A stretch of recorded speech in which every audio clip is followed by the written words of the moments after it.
This is how you lap 6-liter spool valve. So I'm using chrome polish. So it's cheap stuff I had laying around, and it's super fine. It doesn't have hardly any grit. You can't even feel it with your fingers. It's just a super fine grit. I'm not sure what. So disassemble the spool valve from the injector housing.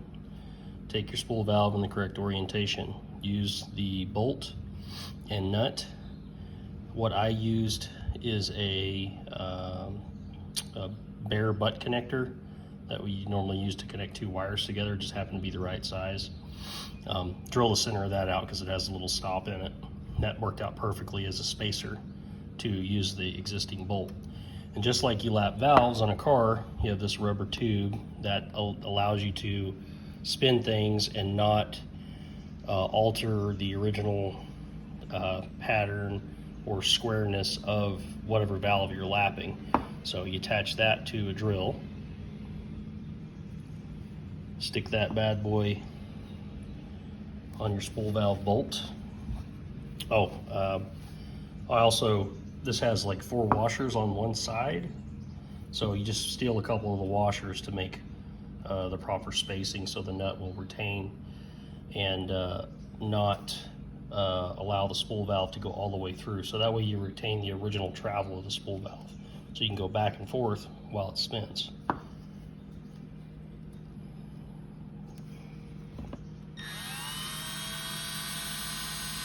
And I'll do this for 30 seconds or so. I was already doing this earlier. This is pretty much done. Go both directions. Not too fast, you don't want to get too hot. And just work it back and forth. Just like the solenoids would do, working it back and forth.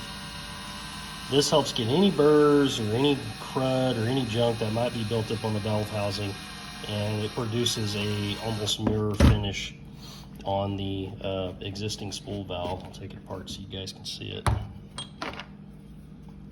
I thought about this when I found out that injectors from Ford are now $300. So I said, F that. I'm not doing that. I'm going to fix this. I bought the rebuild kit from a local source. Well, not really local, it's out in Montana. I'm in Idaho. It comes with springs, check balls, all that stuff.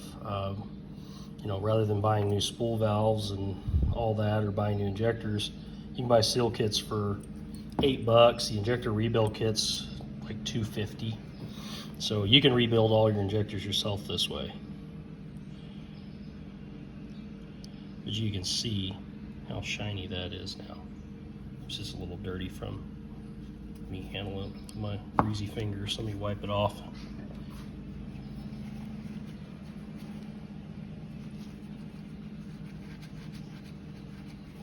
And of course, just spray it off with brake clean, blow it off with air.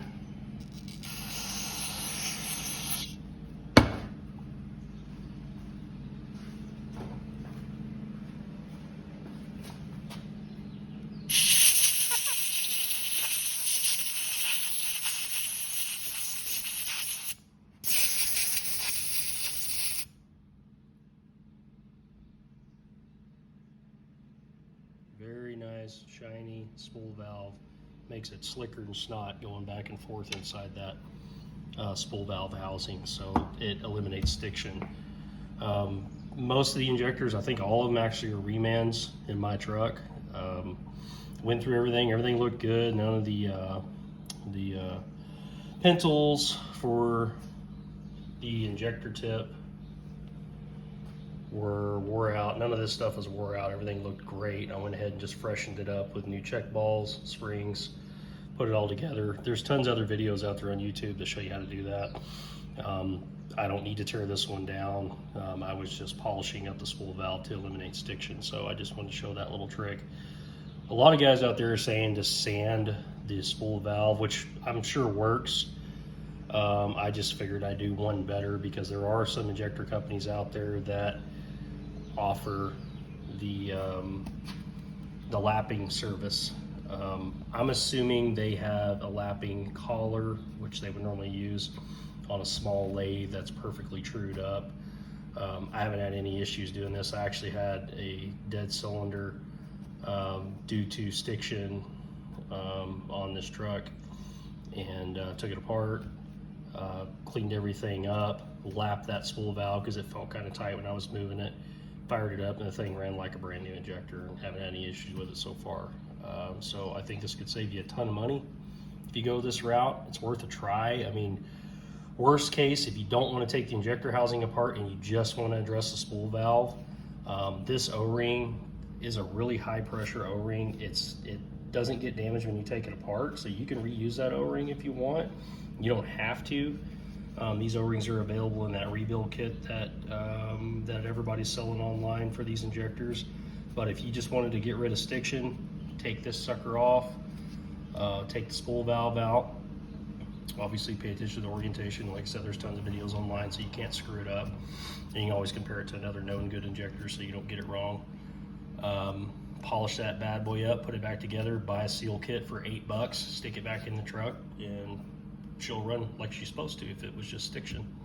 Obviously, if you have a cracked injector nozzle or something like that, it's not going to fix that problem. But this is a quick, easy, you could even call this a bush fix if you're out on the side of the road, whatever, campground, trucks run like crap. You can try polishing this up if you got basic hand tools. And you know, most of you 6-liter guys out there know that if you know, you're driving a 6-liter, you probably should bring tools with you. So you should have what you need to slap an injector in when you need one. So anyways, I hope this helps somebody, and thanks for watching.